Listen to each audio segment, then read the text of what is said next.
Buddha nature. If anybody's wondering what I'm doing, I don't even know what I'm doing, but I'll tell you one thing. Not even Seagal knows what he's doing with his career. Yeah, I will even admit, as a huge hardcore Seagal fan, most of the movies that he's been releasing for the past 10, 15 years are pure trash. They're horrible. But at one point, this guy made really decent action films. Primarily his first 5 movies, which are going to be my best top 5.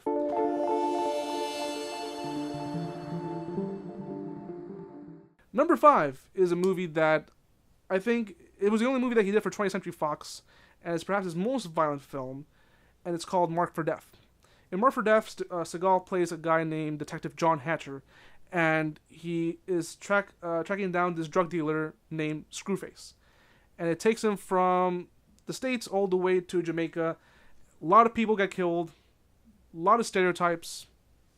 Pretty straightforward action film, but it is fun because Seagal did most of his stunts.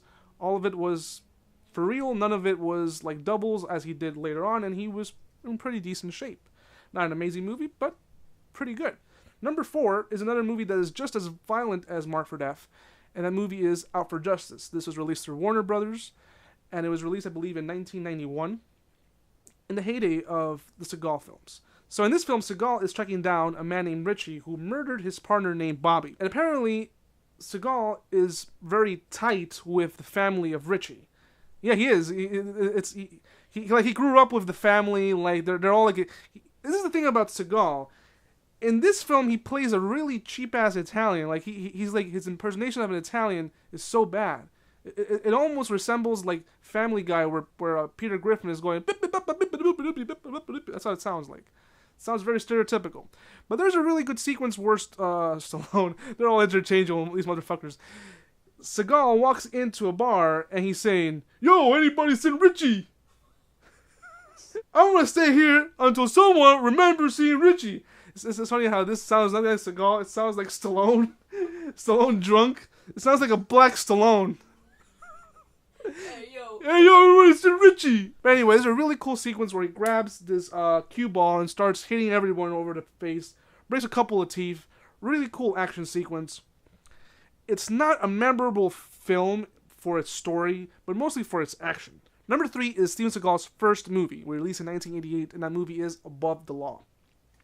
Above the Law is a very convoluted film, unnecessarily convoluted, but you can still kind of follow the story after a couple of viewings. But it pretty much tells the story of Seagal coming down from Vietnam to the States, and he's tracking down these people who are transporting a lot of weapons in C4, and they work for the police force, and they're laundering money, and there's usually, I think it's people in the FBI.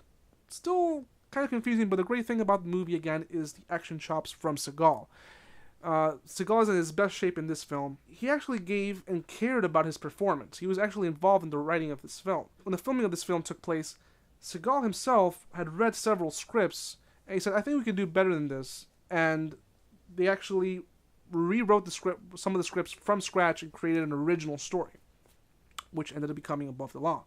The curious thing about Seagal is that, unlike any other actor where they usually have starred in a cameo role or doing some stunt work, this was his first film. His first credit is Above the Law. There's no previous work of any kind. Number 2 is Hard to Kill. In Hard to Kill, Seagal plays this cop who is recording a senator, a soon-to-be senator, mentioning that he's pretty much involved in the mafia.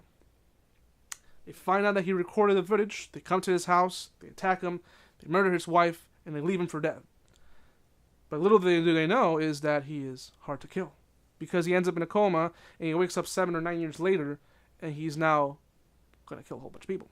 So it's a very straightforward movie, but has great action sequences. It's very memorable for those sequences, and a specific line where he says, "I'm going to take you to the bank. The blood bank."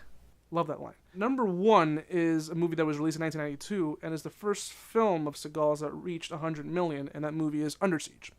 Under Siege can be classified as Die Hard on a battleship.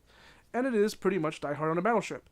A group of mercenaries take over a battleship, and they want to take a couple of tomahawks that have nuclear warheads, and they want to declare ransom on the people that are on the boat.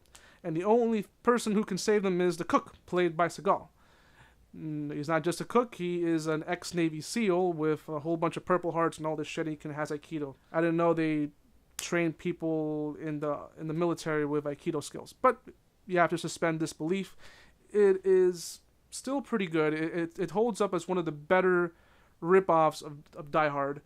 And it had a sequel known as Under Siege 2, which was not as good. It's pretty mediocre. It didn't make it to this list. Not even an honorable mention. But definitely watch Under Siege, even if you are not a fan of Seagal, because it's a good action film. If there's another Seagal movie that I didn't mention on this list, and I probably no one's going to mention any other Seagal movie, because there's very few Seagal fans out there.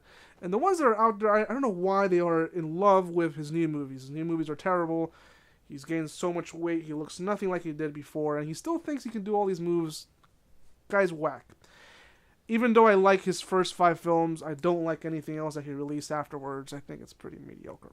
And some of them are just plain trash. I'll leave anything you like on the comment section down below. And make sure to click the subscribe button. I'm Vest Guy, and this is Vest Top 5. You killed my wife! Whoa! Fuck you and die!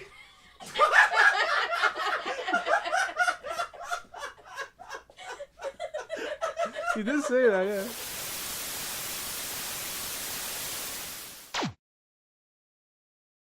Is there a Seagal movie where, other than Under Siege, where they don't kill somebody and then he gets revenge? Well, Mark for Death. In Mark for Death... Oh, yeah, no, you're wrong. In Mark for Death, they killed his partner. Yeah, they always killed somebody. That's what I'm saying. They always kill someone. Shit, I didn't even notice this. And on Deadly Ground, they also kill...